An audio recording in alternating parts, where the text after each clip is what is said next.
नमस्कार दोस्तों, स्वागत है आपका मेरी एक और नई वीडियो के अंदर। आज हम बात करेंगे नेपाल के अंदर हो रहे क्राइसिस के बारे में। नेपाल के अंदर सिचुएशन अब कंट्रोल से बाहर चली गई है, क्योंकि नेपाल की सरकार ने वहाँ से इस्तीफा दे दिया है और वहाँ के लोग सड़कों पर आ गए हैं। यहाँ तक कि वहाँ की संसद के अंदर भी आग लगाई गई है। संसद में भी आग लगाई गई है और एमएलए जो मंत्री हैं उनको पकड़ पकड़ करके पीटा जा रहा है। इतने ज़्यादा बुरे हालत वहाँ पर हो गई है। ऐसा क्या कारण रहा, क्यों वहाँ पर हालत ख़राब हुए, इसके बारे में हम डिटेल में चर्चा करेंगे। आपको बस हमारे साथ लास्ट तक बने रहना है। देखो, नेपाल में जो एक बड़ा आंदोलन हुआ है, ये जेड जैन यूथ ने किया है। जेड जैन यूथ उन्हें बोला जाता है जो आज के युवा हैं, जिसका जन्म मोबाइल की दुनिया में हुआ है। ऐसा बोला जाता था कि जो जेड जैन के लोग हैं ये कुछ भी नहीं कर सकते। जैन जेड के लोग यानी कि ये लोग केवल घरों में पड़े रहते, केवल मोबाइल चलाना आता, इनको कुछ भी नहीं आता। लेकिन ये लोग भी बहुत कुछ कर सकते हैं कि उन्होंने आज एक नेपाल की सरकार को गिरा दिया है। ये कोई आसान काम नहीं, एक बहुत बड़ा काम है। हाल ही में क्या हुआ, सरकार ने सभी सोशल मीडिया प्लेटफॉर्म के ऊपर बैन लगा दिया, पाबंदी लगा दी, जिस वजह से लोगों को एक्सप्रेशंस की जो आज़ादी थी उसके ऊपर सवाल उठे हैं। ऐसा कहा गया है कि इन मीडिया के जो ऐप हैं उनको बैन नहीं किया जाना चाहिए, क्योंकि जैन जेड के लोग इन सोशल मीडिया से जुड़े हुए हैं।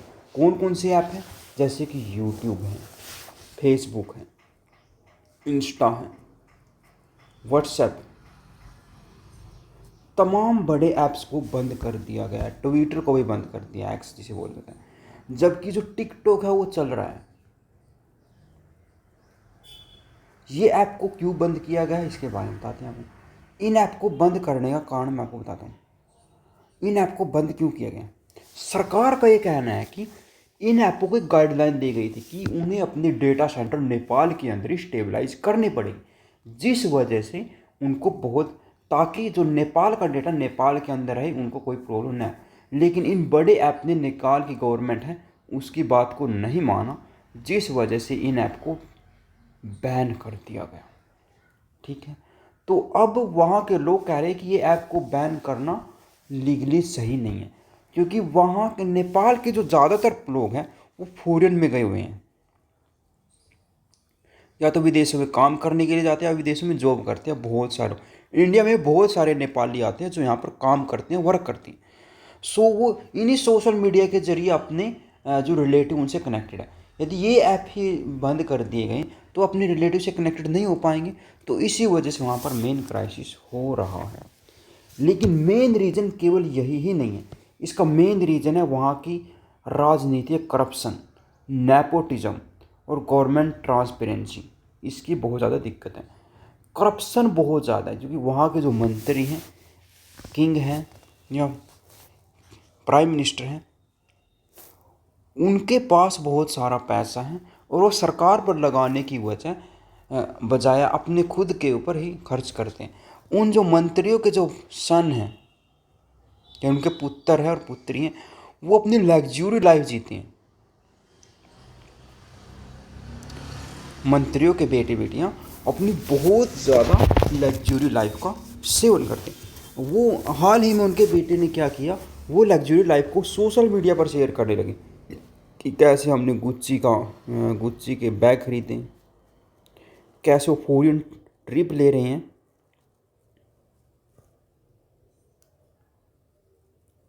जबकि जो एमएलए या पीएम जो पीएम है वहाँ, उसकी इतनी सैलरी नहीं होती कि वो इतनी ज़्यादा लग्जरी लाइफ को जी पाए।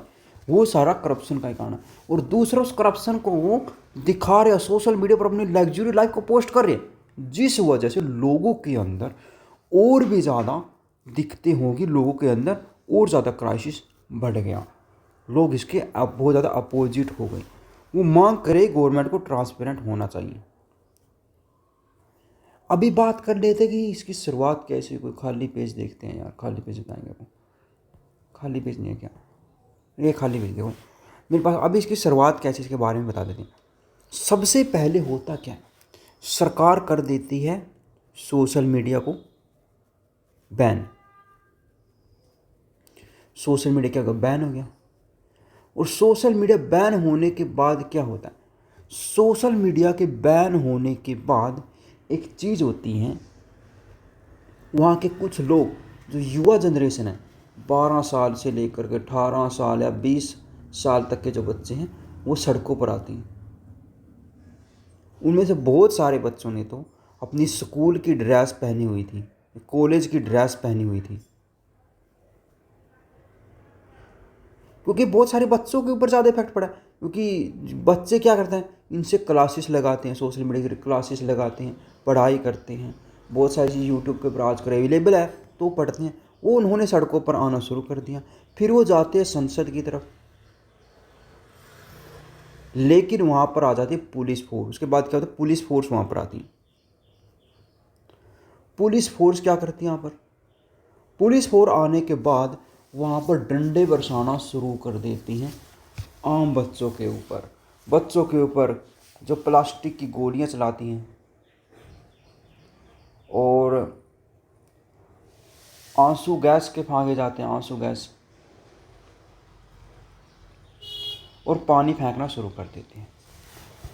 लेकिन फिर क्या होता है, फिर कुछ बच्चे जबरन संसद की तरफ आगे बढ़ने की कोशिश करते हैं, लेकिन वहाँ की सरकार ने इतना ज़्यादा क्रूर काम किया जिसकी वजह से पूरी भीड़ शांत हो गई।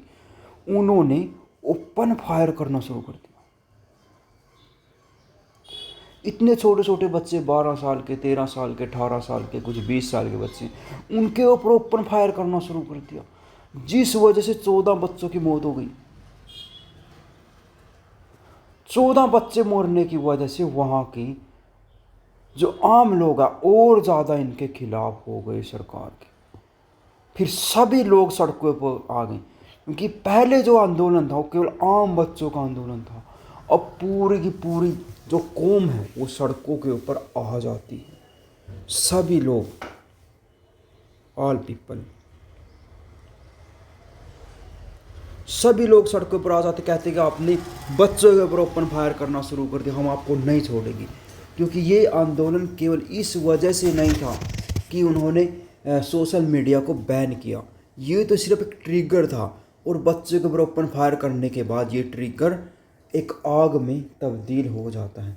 फिर सभी लोग आते हैं, फिर जबरन संसद के अंदर घुस जाते हैं, जबरन लोगों के एमएलए एमपी के घरों में घुस जाते हैं और घरों को आग लगा देते हैं, क्योंकि उनके बच्चों को मारा गया ओपन फायर से। ये बहुत बड़ी गलत बात थी। और संसद में भी आग लगा दी जाती है। वहां के फाइनेंस मिनिस्टर को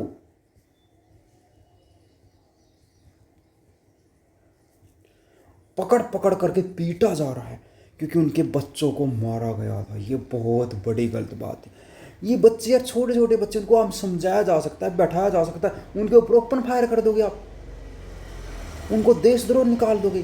कमाल है यार, इतनी गलत सरकार इतनी ज़्यादा गिर चुकी है, कमाल है। तो इसी वजह से सरकार के खिलाफ ये आंदोलन लाया गया और उनके घरों को, फिर उसके बाद वहाँ के जो पीएम हैं वो देश छोड़ करके भाग जाते हैं और सरकार वहाँ पर गिर चुकी है। अब बात चल रही है कि वहाँ पर दोबारा से जो डेमोक्रेसी है, डेमोक्रेसी को हटा करके, डेमोक्रेसी को हटाने की बात करें यहाँ पर। क्यों? डेमोक्रेसी वहाँ पर 2002 में ही आई थी। डेमोक्रेसी आने से क्या होता है, वहाँ पर जो कोई मिनिस्टर है, पीएम है, लंबे समय तक रहता ही नहीं है। 2 से 3 या 4-5 महीने में ही वहाँ पर इलेक्शन होते हैं और नया पीएम बन जाता है। और पीएम भी 2 या 3 पीएम है, उन्हीं के बीच में ही सत्ता आपस में ट्रांसफ़र होती जाती है। तो और सभी के ऊपर करप्शन का केसेस है, इन्हीं के बीच में आपस में सत्ता ट्रांसफ़र होती रहती है और सभी के ऊपर करप्शन के केसेस हैं। अब कह रहे कि इससे अच्छा तो जो किंगडम वाला था, जो राजाओं वाली दुनिया थी, वही बेस्ट थी। क्योंकि वहाँ पर कम से कम एक बंदा तो होता था जो लोगों की आवाज़ को उठाता था। अभी इतने सारे हो चुके करप्शन, पहले एक ही के बंदे के हाथ में थी। तो अभी इस वजह से दिक्कत हो रही है। मतलब मैं जो कांड जो मैं आपसे बता रहा हूँ कि वो है बच्चों के ऊपर ओपन फायर करना। ये बहुत ही बुरी बात थी, जिस वजह से इस आंदोलन को इतना ज़्यादा बढ़ा दिया कि वहाँ की सरकार गिर चुकी है। तो अब इसके बारे में कुछ और आर्टिकल पढ़ देते हैं कि और क्या क्या वहाँ पर हो रहा है। देखो, वहाँ पर था भ्रष्टाचारी, रिश्वतखोरी, नेपोटिज्म ने लोगों को निराश किया और बच्चों की जो उम्मीदें हैं वो टूट चुकी है, क्योंकि यहाँ पर अनएम्प्लॉयमेंट इतनी ज़्यादा बढ़ चुकी है। सोशल मीडिया पर जो बैन था इसने लोगों के बीच में आग लगाई, जिसे आवाज़ को दबाने में सरकार कोशिश कर रही। बहुत ज़्यादा पावर स्ट्रगल वहाँ पर हो रहा है। एक बात हो, वहाँ के जो लोग अनएम्प्लॉयमेंट है ना, अनएम्प्लॉयमेंट की वजह से लोग दूसरे देश में जाते हैं। बहुत सारे लोग तो रसिया की आर्मी में भर्ती होने के लिए जाते हैं। रसिया की आर्मी में जो बच्चे नेपाल के भर्ती होते हैं वहाँ पर उनको $4000 के तकरीब मंथली मिल जाते हैं। वहाँ पर कुछ हफ्तों की ट्रेनिंग देने के बाद सीधा ही बॉर्डर पर भेजा जाता है लड़ने के लिए।